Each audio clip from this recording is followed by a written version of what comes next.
Hello everyone, welcome back to our channel ask Abhinav.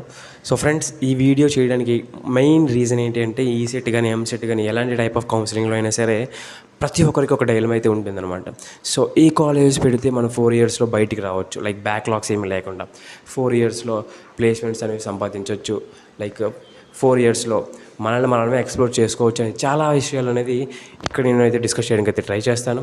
Like ఇక్కడ explore అంటే ఏంటంటే like మీ passion ఏదైతే ఉందో, సో మీ ప్యాషన్ని మ్యాచ్ అయ్యేలాగా కొన్ని కాలేజెస్ అయితే ఉంటాయన్నమాట. సో ఆ కాలేజెస్లో autonomous college better, affiliated college better, వాటికి ప్లేస్మెంట్స్ ఎలా ఉన్నాయి, పేపర్ కలెక్షన్స్ ఎలా ఉన్నాయి, ఫెసిలిటీస్ ఎలా ఉన్నాయి అనేది క్లారిటీగా పిన్ టు పిన్ అనేది పూర్తిగా చెప్పడానికి అయితే డీటెయిల్గా చెప్పడానికి అయితే ట్రై చేస్తాను.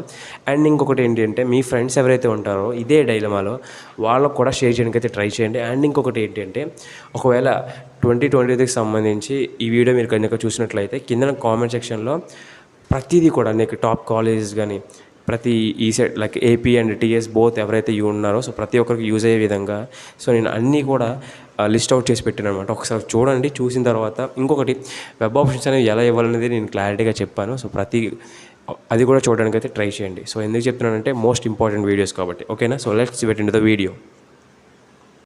So first of all autonomous and affiliated college అనగానే ఏమనుకుంటారు, లైక్ ఆ కాలేజ్లో బిల్డింగ్స్ బాగుంటాయరా, ప్లేస్మెంట్స్ బాగుంటాయరా, సో ఈ కాలేజ్ బెటరా, వెళ్ళిపోదామని చెప్పి చాలామంది అనుకుంటారు అనమాట. సో అలా కాదు. సో నేను కొన్ని పారామీటర్స్ అనేవి చెప్తాను. సో వాటిని మనం ఎక్స్ప్లోర్ చేసిన తర్వాతే కీ డిఫరెన్సెస్ ఉంటాయి కదా, సో వాటిని ఈ రెండింటి మధ్య నేను కొన్ని డిఫరెన్స్ అయితే చెప్పడానికి అయితే ట్రై చేస్తాను. లైక్ ఫ్యాకల్టీ కానీ, ప్లేస్మెంట్స్ కానీ, ఇన్ఫ్రాస్ట్రక్చర్ కానీ, తర్వాత లైక్ ఏవైతే ఉంటాయో కంప్యూటర్ ఫెసిలిటీ అండ్ ఇలాంటివన్నీ పారామీటర్స్ అనేది తెలుసుకోవడం వేరు. And mainly coming to campus placements అనమాట. సో క్యాంపస్ ప్లేస్మెంట్స్ అనేవి అఫిలియేటెడ్ కాలేజ్లో బాగుంటాయి, అటానమస్ కాలేజ్లో బాగుంటాయి అనేది నేను ఇన్ డీటెయిల్గా చెప్పడానికి అయితే ట్రై చేస్తాను. సో దాన్ని బట్టి మీకు ఒక క్లారిటీ అనేది వస్తుందన్నమాట. So affiliated college better, autonomous college better అనేది. సో చూద్దాం కొన్ని డిఫరెన్సెస్ లైక్ కరికులం ఫ్లెక్సిబిలిటీ కానీ, తర్వాత ఫ్యాకల్టీ కానీ, ఇలాంటివన్నీ చూసుకుంటే ఏది బెటర్ అని చెప్తాను. సో దాన్ని బట్టి మీరే అర్థం చేసుకోండి, ఓకేనా. So coming to the video.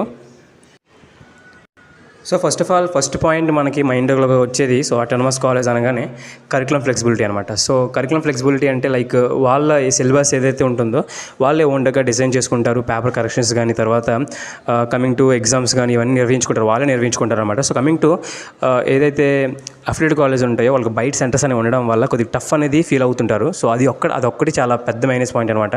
And అలాగే ఇక్కడ వైడ్ రేంజ్ ఆఫ్ ప్రోగ్రామ్స్ అనేవి అటానమస్ కాలేజ్ వాళ్ళు నిర్వహిస్తుంటారు. అండ్ వాళ్ళ స్టాండర్డ్స్ కానీ అవన్నీ కూడా చాలా బాగా మెయింటైన్ చేస్తూ ఉంటారు. లైక్ ఇంకొకటి ఏంటంటే వాళ్ళు సీనియర్స్తో ఇంటరాక్ట్ అవుతున్నప్పుడు నెట్వర్కింగ్ ఆపర్చునిటీస్ అనేవి పెరుగుతూ ఉంటాయి అనమాట. సో ఎక్కడ అటానమస్ కాలేజ్లో, బట్ ఇక్కడ అఫిలియేటెడ్ కాలేజ్లో అంత ఎక్కువగా ఉండవు అనమాట. సో ఎస్టాబ్లిష్ స్టాండర్డ్స్ అనేవి ఒక పర్టికులర్ రూల్స్ అనేవి వాళ్ళు ఫాలో అవుతుంటారు యూనివర్సిటీస్ వాళ్ళ దగ్గర నుండి. సో ఇలాంటివన్నీ ఫాలో అవడం వల్ల వాళ్ళు అంతగా అఫిలియేటెడ్ కాలేజ్ అనే వాళ్ళు అంతగా ఇది చూపించడం అనమాట. లైక్ ఓన్గా క్రియేట్ చేయడం అనేది చూపించడం అనమాట. వాళ్ళు పర్టికులర్ ఒక యూనివర్సిటీ నుండి, ఫర్ ఎగ్జాంపుల్ జేఎన్టీకే ఉంది. సో జేఎన్టీకే వాళ్ళ దగ్గర నుండి ఏవైతే అఫిలియేటెడ్ కాలేజ్ ఉంటాయో ఆ కాలేజీలన్నీ వీళ్ళ అండర్లో ఉంటాయి కాబట్టి సో వీళ్ళు అవి ఎప్పటికప్పుడు సిలబస్ అనేది మారుతుంటే వీళ్ళు మారుస్తుంటారు. అంతేగాని అటానమస్ కాలేజ్ లాగా ప్రతి ఇయర్ అలాగే ప్రతి 2 years 3 years అలా మార్చడనమాట, ఓకేనా. So college flexibility like curriculum flexibility అనేది ఎప్పటికప్పుడు అటానమస్ కాలేజ్లో బెటర్గా ఉంటుంది, ఓకేనా. తర్వాత కమింగ్ టు ప్లేస్మెంట్స్ ఆపర్చునిటీస్ అయితే మాత్రం మేజర్గా చూసుకుంటే రెండింటికి బాగానే ఉంటాయి. బట్ కమింగ్ టు అఫిలియేటెడ్ కాలేజ్కి అయితే కొద్దిగా ఎక్కువ బెస్ట్ ఆపర్చునిటీస్ ఉంటాయంటే. సో ఎందుకంటున్నానంటే గవర్నమెంట్ ఏవైతే ఉంటాయో సో వాళ్ళకి సంబంధించినవి మోస్ట్లీ అఫిలియేటెడ్ కాలేజ్ కాబట్టి మోస్ట్లీ అలా లింకప్ అయి ఉండొచ్చు. సో లింకప్ అయి ఉండడం వల్ల నెట్వర్కింగ్ ఆపర్చునిటీస్ అని పెరగడం వల్ల మోస్ట్లీ అఫిలియేటెడ్ కాలేజ్కి ఎక్కువ ప్లేస్మెంట్స్ అనేవి ఉంటాయి. బట్ ఇక్కడ ఏంటంటే ప్లేస్మెంట్స్ ఇన్ ద సెన్స్ ఏంటి, బ్యాక్లాగ్స్ ఏమీ ఉండకుండా రావాలి కదా. సో అక్కడ మైనస్ పాయింట్ అనమాట. సో అటానమస్ కాలేజ్లో మ్యాక్సిమం బ్యాక్లాగ్స్ అనేవి ఎవరికి ఉండకపోవచ్చు. సో ఎందుకు అలా చెప్తున్నానంటే పేపర్ కరెక్షన్ కూడా వాళ్ళే చేస్తుంటారు. సో మోస్ట్లీ అక్కడక్కడ కొంతమంది ఉంచుతారు అలా యావరేజ్గా చదివే వాళ్ళు, బట్ మోస్ట్లీ ఏంటంటే కంప్లీట్ చేయడానికి ట్రై చేస్తారన్నమాట. బట్ అఫిలియేటెడ్ కాలేజ్ అలా కాదు. సో ఎవరెవరికో పేపర్ కరెక్షన్స్ అనేవి వెళ్తూ ఉంటాయి, వాళ్ళు ఎవరో చేస్తూ ఉంటారు. సో ఇవన్నీ చాలా పెద్ద మైనస్ పాయింట్ అయిపోతుంది అనమాట, ఓకేనా. సో కమింగ్ టు స్పోర్ట్స్ కానీ, తర్వాత ఈ ఫ్యాకల్టీ కానీ, తర్వాత రిసోర్సెస్ కానీ ఇవన్నీ కూడా అటానమస్ కాలేజ్లోనే బాగానే ఉంటాయి. And coming to affiliated college కూడా బాగానే ఉంటాయి.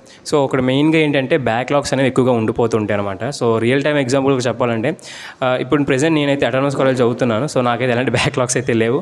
And coming to one of my friend ఎవరైతే ఉన్నారో, నేను డిప్లొమాలో నాతో పాటు చదువుకున్న వ్యక్తి ఎవరైతే ఉంటారో వన్ ఆఫ్ మై ఫ్రెండ్ అనమాట. సో తను డిప్లొమాలో బీటెక్లో బాగానే చదివేవాడు. బట్ ఇక్కడ ఏంటంటే బీటెక్లో అఫ్రేడ్ కాలేజ్ అనమాట, జేఎన్టీ అండర్లో ఉన్న ఒక కాలేజ్లో చదువుతున్నాడు ప్రెజెంట్ అయితే.